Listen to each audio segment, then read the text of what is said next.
Osei-Frimpong, and you are here watching the Black Athenians. We're going to do local politics today. We're going to talk a lot about schools. We're going to talk a lot about the ideas that shape who we are. Because remember, real power is in production. Not only the production of material goods, land and tomatoes and chairs and cars, but also in the production and distribution of ideas. And black people, we do not control a significant number of the ideas that are produced in community, or if black people do control the ideas that are produced in our community, it's at the behest of a white nonprofit or a check. So I'm just going to go through an argument.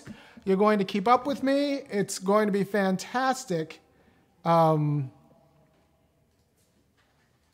we're going to understand the stakes of not being able to control the ideas that flow through our community. So, first things first, Matthew, hit the beat. To the beat, y'all. Yeah. Sound good to me. Never change the ways for the world or the government. If I was the president, then I would state facts. You leave it up to me, I paint the White House black and it can feature.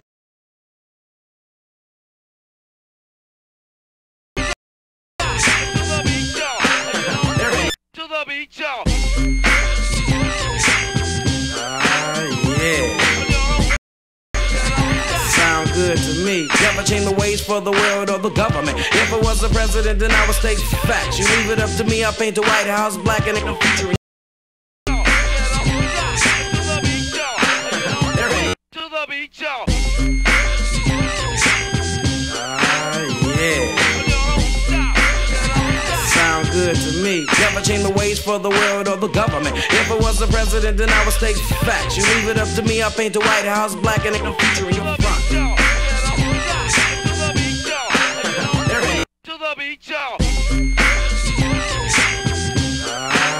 Yeah. Or the government. If I was the president, then I. Yeah. Yeah. Okay, great. All right, people, we're back. So there's a little bit of a technical delay. Let me make sure that I'm all focused up and ready to go. So we're going to talk about the ideas that are produced for our community, sometimes by our community, but not too often controlled by our community, and the consequences for that. So first things first, I want to say thank you to Broderick Flanagan for allowing us to use this space. This is at Broderick Flanagan's studio. Broderick Flanagan, can you give me a picture, Broderick? Broderick Flanagan is a local artist who does murals and wonderful art. He did the woman behind me dancing. And if you ever want any art or art classes for your corporate retreat, for your bar mitzvah, for your quinceañera, Broderick is your guy. It's very soothing. And it's good to know how to draw. So, in addition to that, he runs Enlightened Media Productions, which hooks black businesses up with primarily non-white, non-black corporations. So, for example, since we've been terrorized for a few hundred years, it's possible that the roofer who's had your contract for the last 3 generations isn't black. Broderick will say, like, look, I can hook you up with a black roofer. I can hook you up with a black plumber. And he'll work with, that plumber, that roofer, that beautician in order to make sure that they meet your needs. So that's Broderick Flanagan. He's wonderful. Also, like I said, I try to do a local black business every week. Sometimes I forget because I have a lot on my mind. I teach 3 classes straight on Friday mornings before I think and put together this show. So this week's black business, I don't have my contacts on, so looking glasses. This week's black business is going to be Reggie Sykes. Reggie Sykes, our associate producer. Nah, it's fine. I'm just going to read the information. Reggie Sykes, DJ Chief Rocka. But more important, Fraka, DJ Chief Rocka. More important, Reggie Sykes is a wonderful DJ in town. If you want his information, you go to, his number is 706-623 3856. Wonderful DJ, Reggie Sykes. He's Athens own. I suspect he travels for the right price. Or his email is djchiefroca1978 @gmail.com. That's DJCHIEFROKA1978 @gmail.com. That's DJCHIEFROCKA1978 @gmail.com. Thank you, Reggie Sykes. Keep doing what you're doing, and hopefully we'll get some business for you. Now let's talk about our schools. Give me the picture of the principal over at Cedar Shoals. A few months ago, we had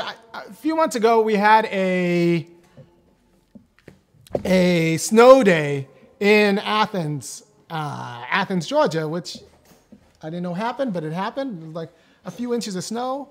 It wouldn't have happened in Chicago, but we don't have. It wasn't an inch. It wasn't an inch. It might have been an inch. We don't have the infrastructure here to choose 40. Is there any? We're back. All right. So the high school I'm adjacent to is about 57% black, and since the town is between 30 and 40% black, pretty much all the black, 30 to 40% poor and 30% black. So pretty much, if you're black in Athens, unless you have like a reason, or unless you're an African, you're broke because you come from broke people, and that's how. And not only that, it's possible that your grandparents had money, but the local government just took their land, took their house, shipped them over to public housing, and that was the story of urban renewal in Athens in the 50s. But so pretty much large poor population and a significant black population and an overwhelming black poverty problem. But this is the teacher at their school, right? So the principal, not the teacher, the principal at their school. And it's very important that she's a principal at their school, because this is what the principal texted to all of the teachers and put on the school Instagram. I didn't even know schools had Instagrams, but apparently she did. I didn't know this, but I have little birdies out there. Someone sent it to me and said, this might be problematic. What do you think? And I think, yes, it's very problematic. And I'm going to explain to you why. So get rid of the picture and give me the Neely Fuller quote. It should be under Fuller. All right, so there's a Neely Fuller quote that says, if you don't understand white supremacy / racism, everything that you do understand will only confuse you. And I've seen this quote in different iterations, and it's everything that you think you understand will only confuse you. So if you don't understand white supremacy, everything else that you think you understand will only confuse you. Now, give me the principal again. This is a principal sending out to teachers of mostly poor black students her reading a book, Atlas Shrugged, by Ayn Rand. Now, in this book, it turns out that the government's supporting workers too much that all of the wealthy capitalists get together and decide that they shouldn't live in such a communist state where workers get their support. So they get together and decide that they'll let the world burn. So they torch all the factories and go in hiding because the government was actually supporting workers. So this is a book that's read by the worst white people. It's not like white allies who like champion this book. No, it's the white people you know in your life who think this book is something. They're not about your life.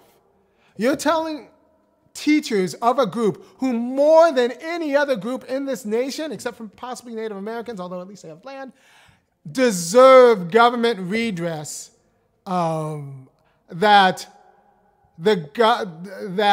anybody who seeks government redress is some sort of leech on society, and the real people are the entrepreneurs. What this is a recipe to get these black kids to blame themselves, and it starts young. So don't tell me that this just happens to be a book and she was supporting reading. She could have picked a lot of other books. This is the equivalent of picking Mein Kampf in 1930 Germany and just saying, well, I'm just picking a book. It's not that big of a deal. No. No, because our kids need justice and not the idea that it's their fault because they're not the greatest capitalists. Because what this will happen is they think they're like, well, I'll just be a white industrialist like all the people in Ayn Rand's book. And what will happen is they're going to end up blaming themselves when it doesn't work out because we were never made whole. And you're competing with Elon Musk, right? You're competing with Jeff Bezos. Mark Cuban loves this book. Black people, we're not in that game. Not yet. And the people who tell you that you're in that game just want you to be food for their game. You are the chum in the water for Mark Cuban. So do not, and I suspect the principal will say like, oh, well, I was just reading a book. It just happens to be Ayn Rand, Atlas Shrugged. No. I think she knows what she's doing. And you know who else knows what they're doing? The Terry School of Business. Give me the Terry School of Business. The Terry School of Business at UGA, once again, brings all their kids in, all of the future business leaders of Georgia at UGA. And you know what they give them? A copy of Atlas Shrugged.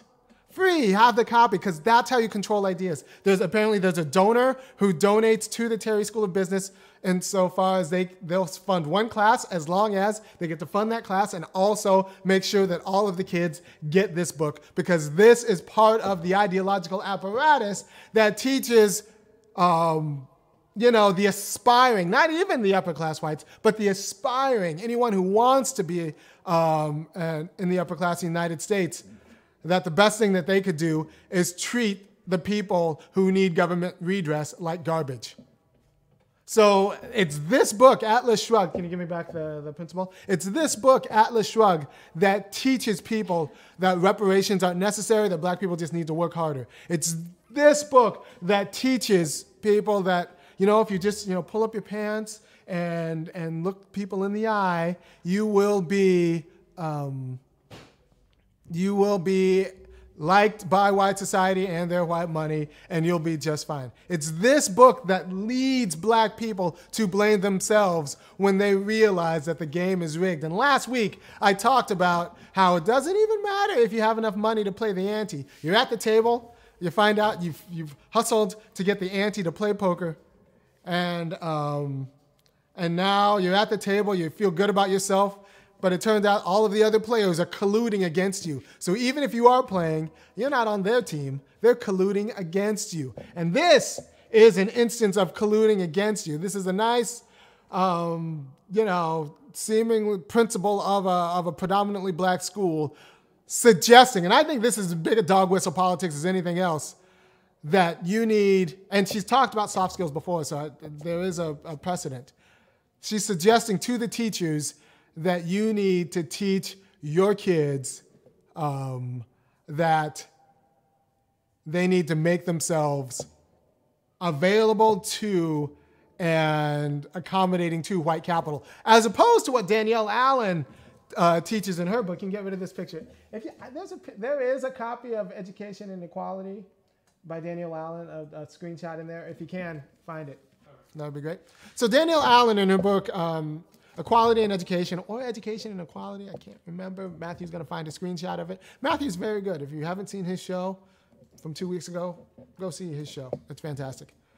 So Danielle Allen, in her book, says, actually, no, the problem with the problem in education for a demographic like the demographic at Cedar Shoals High School is that it's not that they don't learn enough STEM. It's not that they don't learn enough STEM.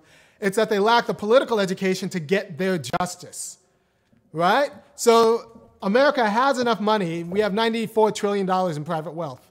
The problem is the distribution of the money. So what we need to do is teach kids how to negotiate the levers of power to get their justice, to get their cut of the private wealth that was, especially with the kids from Danielle Allen, from Cedar Shoals, the private wealth that was generated from their exploitation. You have to admit, black people watching at home, white America has taken your inheritance.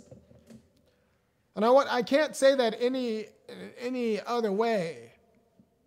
white America has taken your inheritance. The students at Cedar Shoals need the quality of political education to fight for their inheritance back. They need to fight for those $20 an hour jobs. They need to fight for reparations. They need to fight for their cut. They need to fight for baby bonds so that their asset accumulation can mimic of white America's asset accumulation insofar as wills happen. So like there's actually just look at baby bonds. If you're interested about baby bonds, go ahead, go to Google, put in baby bonds and Sandy Darity or just Darity, and you'll find out as much as you need to know. Pretty much, it's the plan that says all poor Americans should get not only a well-paying job as a matter of right, but they need the large asset transfers that are mimicked and have seen to grow white wealth. Because let's say, like, his plan would be like, look, if you're rich, if you're born of means Donald Trump kids, you get a trust fund of $5 just for being born in America. And if you're poor, you get a trust fund of, say, $500,000, right? So it'll mature when you turn 20, when you turn 30, when you turn 60, you'll get a payout. So it's kind of like Social Security for life, right? It's Social Security for life, to live life. Because in life, you're going to want those big chunks of money so you can start a business, so you can put a down payment on a house. So boom, you turn 20, you get $25,000 that just like shoots into your account. Not only you get it, everybody you know gets it. So it's not just like the one NBA player who gets a payout and then has to lift up an entire nation. No, everybody knows they're going to get a scheduled payout so they can start their business. So they can go to college or whatever. They get a scheduled payout at 20, they get a scheduled payout at 25, they get a scheduled payout at 50. And you know who gets these payouts? Black people. The middle white person. Like, the weddings that we go into debt for, they do GoFundMes for, and it just kind of comes. The funerals that we go into debt for, they kind of pass the hat around their church once or twice, and then it's done.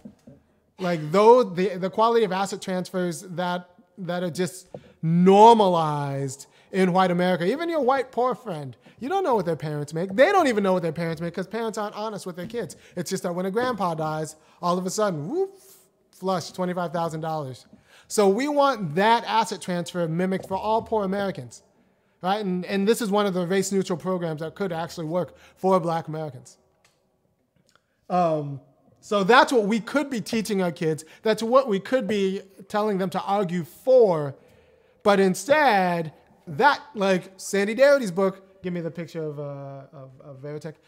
Sandy Darity's book could be the book she's reading. So if you're trying to tell me that she's reading Atlas Shrugged by mistake, I'm saying that you don't know how this works. You don't know the power in communicating ideas. And when a principal communicates this idea to the teachers of Black kids, right?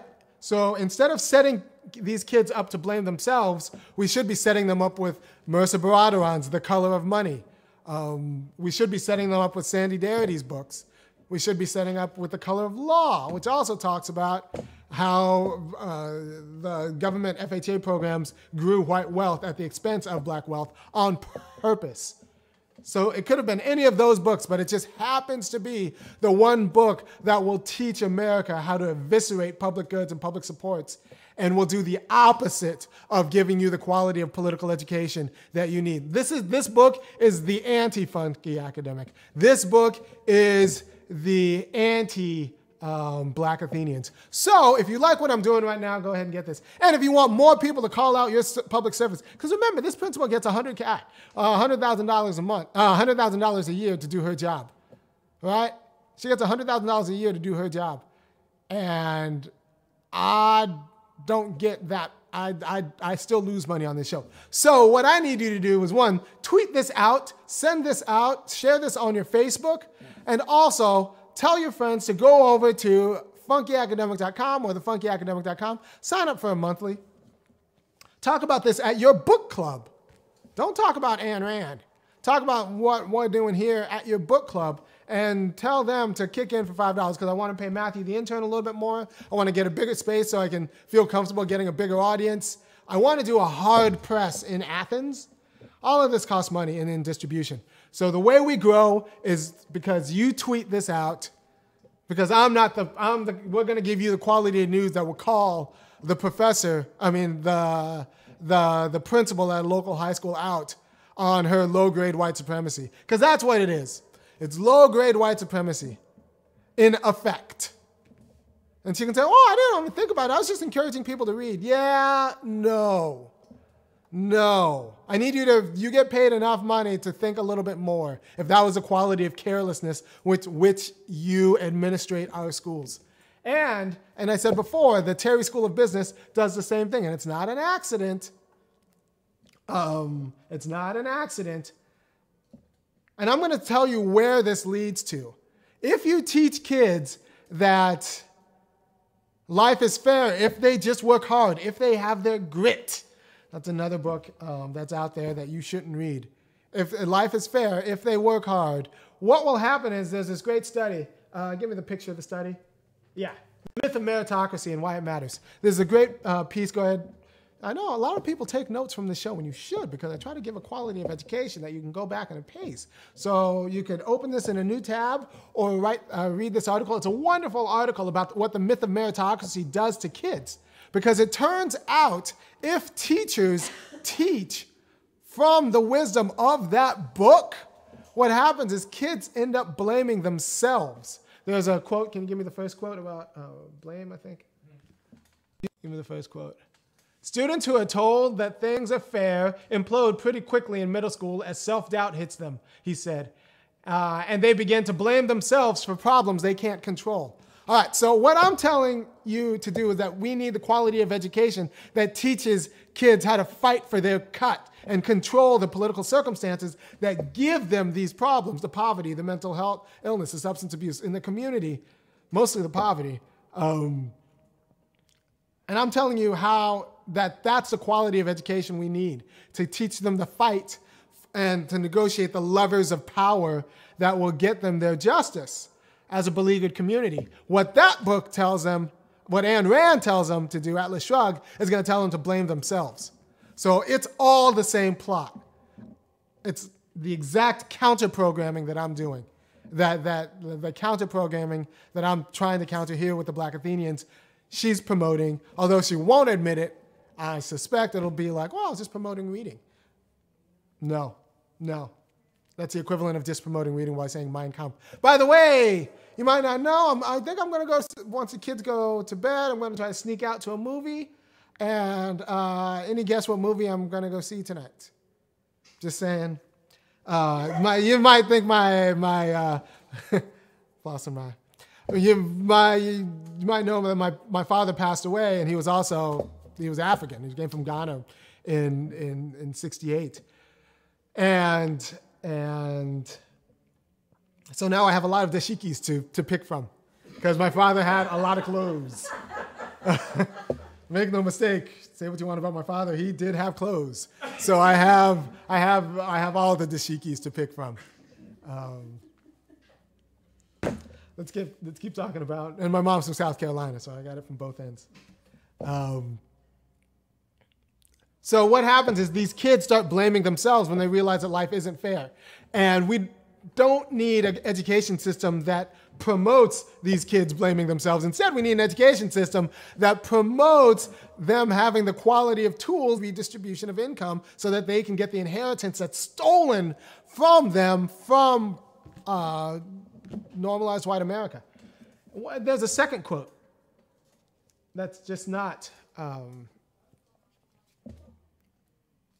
When young folks see themselves being discriminated against, they've been told that the system, that they experience things that are unfair.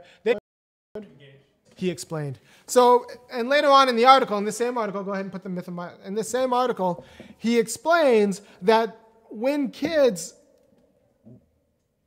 are told that life is fair and they start to realize that it's not, they reject all institutions and they start engaging in riskier behavior.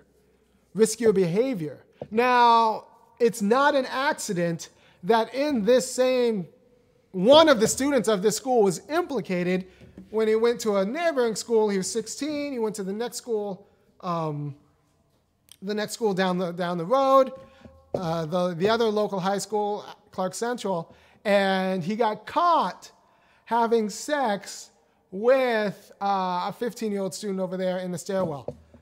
So right now they're thinking about what to charge him, but think about it's a 15-year-old having sex in a stairwell, it's a 16-year-old having sex in a stairwell with a 15-year-old, and it's caught on camera, and depending on the stories, they're looking to charge him with something. That is riskier behavior.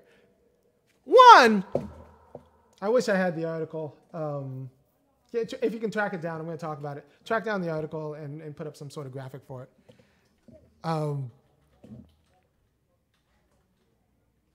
If by the time you're having sex, if you're 16, with a 15-year-old in a stairwell of the school, that's just poverty. Because that means when you go home, like there are too many people around, or there's no finished basement, or you don't have a big enough car. No, there's no SUV in the. So it's not like white kids aren't having sex at 16 with 15-year-old partners. It's just that they're not doing it in stairwells. And like I said, by the time you're doing it in a stairwell, maybe you're engaging in riskier behavior because your system's been broken, because everyone who tells you about what appropriate behavior is has been lying to you. And these are the same people who are telling you to read Ayn Rand. That matters. All right? So you're engaging in riskier behavior because the people you look to for wisdom are setting you up to blame yourself. And you kind of sense it. So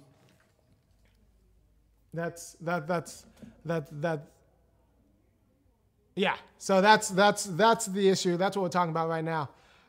So you can take that around and get the stakes of the Veritech picture. Because we're going to focus on this, because this is actually a form of ideological control. And I want to drill this in. The production of ideas is very important. And we do not control the production of ideas. I do not control the school's Instagram. I do not control, I can't send a mass text message to all of the faculty at that school from a position of authority. And that's what's going on here. This is a political act. And that's fine that it's a political act. The problem is it's going to be a politics that leads to more black degradation, right? And remember, Athens, Clark County is a county where 4% of the students born in poverty, only 4% of the kids born in poverty, and a lot of those people are black, make it to the middle class. That means 96% of kids born in poverty stay in poverty. So even if you make it to the middle class, you probably did it by doing some grimy things. To be honest, you probably did it by doing some grimy things. And also, nobody born in poverty should have to win the Hunger Games. That shouldn't be our life. Nobody born in poverty should have to win the Hunger Games. And we need to talk about the quality of education that we need for our students. And we need to talk about teaching them how to fight against white supremacy that is America, right? And not to do it by accommodating white people, but be able to integrate into power with white people standing up. Not on your knees, standing up. We do not have enough capital in the community to build our community without political power and without yanking some white capital. So that means not through 501c3 nonprofits, because those are still at the donor's discretion. That's through politics, where it's guaranteed as a matter of right, our jobs and our jobs and our livelihood. Go ahead and go to my Facebook and put up the picture of the status update from a woman named Willa Farmingham. Just cut it. No. Just scroll down. Just scroll down. It's like from yesterday. It's a picture. Keep going. Yeah. All right. So Matthew's going to do this. It's our job. We need to give them the quality of political education that teaches them how to fight that teaches them how to actually get into Veritek's face. And black people, it's not often you have people telling you to get into white women's face and put their finger in it and saying, this is inappropriate. And it might land you in jail, but, you know, I'll be honest. For us to win this struggle, a lot of people are going to have to go to jail. And we actually should just think of it like Gandhi and King thought of it, just as a normal part of life that you do from time to time in the struggle for justice. That is what jail is. So, like, but we need to fight this because she's going to say that, like, no, that's not the issue. The issue is reading. No, she could have been reading Angela Davis. She could have been reading Mercer Broderon's book, The Color of Money. She could have been reading a lot of other books. She's reading that book. And if you don't think that that's a plot, then you're food. Do we have that? All right. So we should be fighting for the quality of education that Willa Fambro, she's another Athens native. She wrote this on my wall, and I think it's fantastic. I worked for the U.S. Postal Service for almost 34 years. If it had not been for the Lord Jesus Christ and the American Postal Workers Union, today I would probably be institutionalized. The Postal Service was a house of horror from management. The union equalized and made them recognize us as human beings. They fought for our daily freedom from harassment and negotiated for a decent wage, better working conditions, decent health care, sick leave, annual leave, and more than anything, the ability to stand as men and women and not sheep. A sheep is a slave. So we need that in our schools. Right? And I'm from California. Black money in California, it's not Shonda Rhimes money. Black money in California is your nurses, it's your teachers, it's your postal workers, it's your parole officers. And that's your black middle class. So we need the quality of education that will fight. We need the quality of education that tells people the difference between an employee, that's someone who has a union that has a say in their working conditions, and a slave, someone who does not have a say in their working conditions. That's all a union gives you. It's the difference between an employee and a slave. Because like I said this before, it's not enough to have a job, to be in the game. You need to not be alienated from your job. You need to be at the game and not have everyone else colluding against you at the table. And that's what a union protects you and gets you not only a job, but say in your working conditions, because there's a difference between being an employee and being a slave. And that difference should be talked about in schools, and the work of organized labor should be talked about in schools.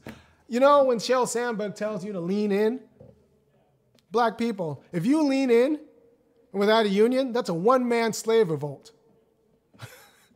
And tell me how one-man slave revolts went. Not so hot. They'll put you down. You need the skills to organize. And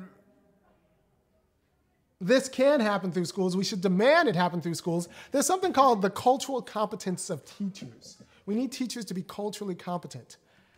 And I think, like I said, I think the principle, go ahead, I want to make sure that people know that this principle should be shamed. I think this is a plot. I think it's going to be impossible to prove. I also think we need media around exposing the plots of white supremacy.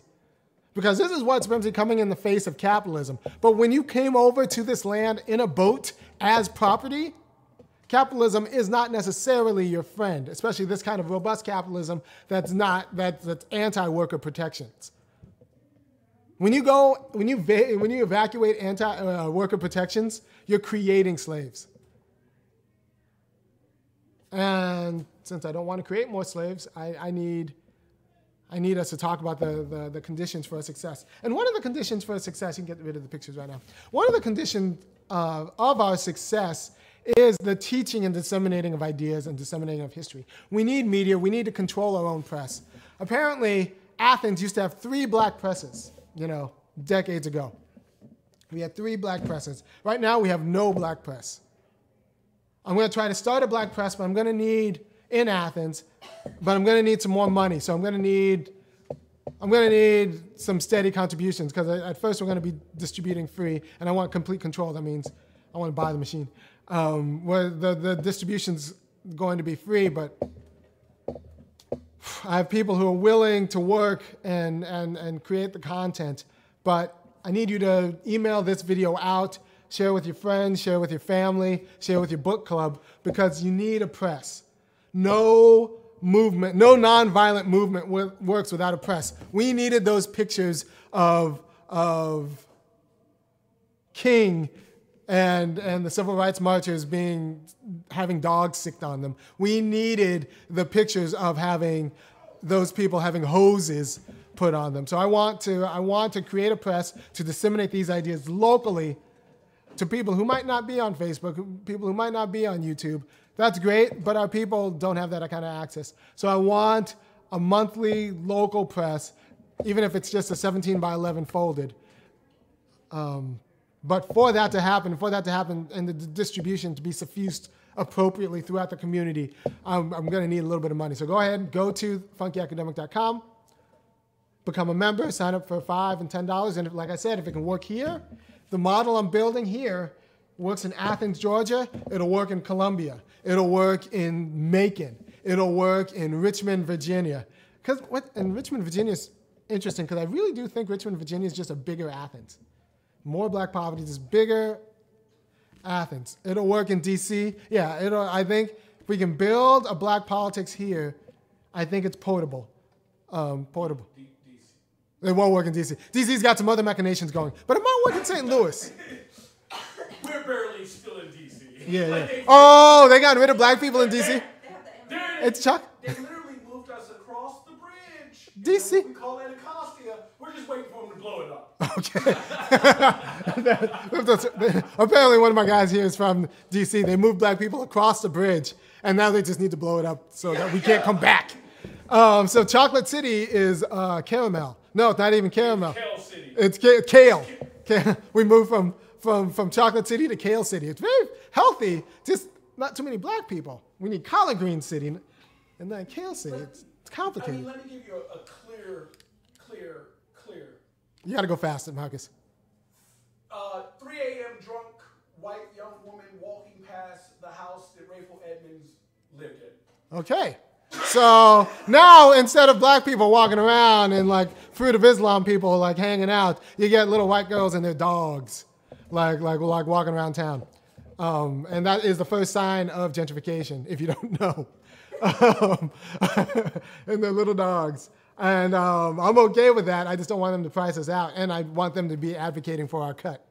So I got a lot of white people in my life. They know in order to stay in my life, you need to be advocating for black people. And I've said this before. You don't get punished for being black in America too much. I mean, you do if you don't have all the right Horcruxes around and ways to ward off all the bad energy. You get punished for advocating for black people. So even if you're white, if you advocate for black people, they're coming to get you. If you're black and you advocate for black people, that's work. So you get punished in America not for being black, because you could always go the Obama route. You get punished for advocating for black people. So we need to kind of normalize what it looks like to advocate for black people. And that means making sure black people get their cut. That means making sure black people get their good jobs. That means making sure black people get those good government contracts. And also making sure black businesses are capitalized. And that doesn't mean just individually shopping at black businesses, but like actual programs to capitalize black businesses so that they can be eligible for that good government contract. So we have to talk about the distribution and dissemination of ideas. Are we teaching our black youth, and not even youth, our young adults, that it's not the soft skills, it's the fight that will get us justice? I'll say that again. It's not the soft skills, it's the fight.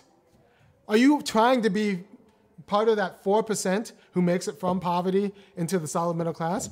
Or are you going to fight to make sure that number goes from 4% to 84%? Because that last fight is the fight that we need you in. And that last fight's the fight I'm going to be promoting here at the Black Athenians. And it's the fight that it might be my life's work, because I said when they put me into the ground, there's going to be a solid black middle class. in Athens, Georgia. They're going to be it's going to go through a lot of hurt feelings. And I had some business this week. And my online life has been very busy this last week because there's a congressional candidate who's not running on any sort of labor politics or racial justice politics, running against a congressional candidate who is running on the strongest quality of labor politics, which makes it a racial politics. And he's running on the Poor People's Campaign. On his website, this is Richard Dean Winfield. On his website, he has a racial justice plank that is, our campaign is the Poor People's Campaign. Like, that's what we're inspired by. So that's one candidate. And then the other candidate is not running on that. She's not running on a labor policy. She's not running on a racial justice policy. I'm not going to tell you what she's running on. But I am saying that the inability for her to come up with one of these platforms and actually advocate for it is the reason why, if the Democratic Party picks her as opposed to Winfield, we're going to have to kill the Democratic. We're going to have to organize to make sure that the candidate the Democratic Party picks in lieu of the candidate who actually stands for racial justice doesn't win the election. This is a very interesting strategy that's put forth in Eddie Glady Jr.'s book, Democracy in Black. I'm going to talk about it more. I'm going to have an entire episode that's just on my endorsements. That's just on my endorsements for local county race, and I'm going to give the rationale for my endorsements. But yeah, one of the things we're going to have to do is start actually punishing the Democratic Party for picking candidates and controlling the ideas and controlling the mechanism. Because the Democratic Party doesn't tell black people to vote, but they do tell the media who to cover. Right? We do not control the distribution of ideas in our community. So I don't blame necessarily black people for voting against their interests. It's because we don't control the conditions of our education and the distribution of ideas and the media. We're going to get in that fight. There are a few people running for school board who I adore, and we're going to, Tawana Maddox and Lakeisha Gant, we're going to talk about why they work. And why we want them in a school board. Also, we're going to talk about how do we take control of the distribution of ideas. And so they're not just innocently tweeted out or sent to all of the teachers from the principal to read a book that will actually keep us poor and advocate for our poverty. Instead, we want the quality of education that teaches our kids the skills to move that 4% to 84%. And that's going to be through politics, and it's going to be through aggressive politics, and it's going to be through the kind of politics that makes a lot of people nervous. And honestly, it's going to be the kind of politics that makes a lot of white women nervous, because there's, I'll do a different show on this, I guess. Another article came out last week that says a lot of feminists came over to the Democratic Party not because they cared about racial justice, but because, like, the Republicans started getting worse and worse and worse on feminist issues. So you have a lot of white women who run the Democratic Party who do not give a darn about the plight of the Negro, right? When they say equal rights, equal pay for equal work, they're talking about making sure that white women CEOs make as much, or vice presidents make as much as white men vice presidents. They're not worried about CNAs, certified nursing assistants. Those are my people. Like, everything I do with the Black Athenians and the Funky Academic is trying to get justice for CNAs, right? It's trying to get justice for black preschool teachers, right? We're trying to get them the quality of life that they deserve for working. So if your feminism doesn't include what's good for CNAs, if your feminism doesn't include what's good for preschool teachers, if it's just about making sure that vice presidents make as much as male vice presidents, it's not for us. It's not for black people, and it's not going to be the quality of politics that makes us whole. Know that. Know that. And anytime you're in the presence of a politician, they're going to be in the presence of a lot of politicians later. between now and May, and now in November. Remember, your question should be, what's this going to do for CNAs? What's this going to do for preschoolers? Tell me how it's going to improve the lot so that the children of CNAs actually get an inheritance. And that's the quality of politics we need. Thank you for taking the time. Next week's show is going to be a wonderful show. It's going to be a guest host. We're going to talk about how apparently two of the fastest growing demographics for HIV are black men who have sex with men and black women who have sex with men. And a lot of this is because we have all of these incentives in the prison system and outside of the prison system, but mostly in the prison systems, to not test men for HIV, right? So we're gonna get into that, and we're gonna have a guest host, Marcus, who's gonna go through the numbers. But all of these backwards incentives that keep black people degraded for no good reason. And there are solutions if we get the political will to advocate for them. Marcus is going to break down the arguments later. Peace.